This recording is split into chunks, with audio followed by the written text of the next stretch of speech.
יאללה, תעלי כבר. אבא, אתה לא מבין מה יש היום. מה יש היום? אבא, אתה נגנב, אני אומרת לך. משחק נגד באר שבע, אבא, תעלי. אמא עכשיו עצרת אותי, אומרת לי, סבא לוקח אותי לסמי אופיר, יש טקס של ליאור רפאלוב משהו, חושבים אלופי אירופה האלה. מה? כן, אתה לא מבין. מה זה? אני לא הבנתי. רגע. באמת? כן. בוא, תשמע איזה קטעים, בוא, אתה מת.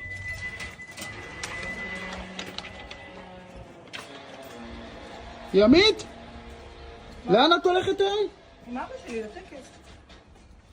את הולכת לסמי עופר? ברור. כפרה עלייך, יהיה טקס מרגש, טקס מדהים. יהיה לך כיף עד שריקת הפתיחה, מה אחר כך? יאללה, מה? לא עליי, כפ- לא עליי. גם ביום הולדת שלך את רוצה לסבול? נראה מי יסבול. מה זה, לורני? מה זה? כפר עלייך.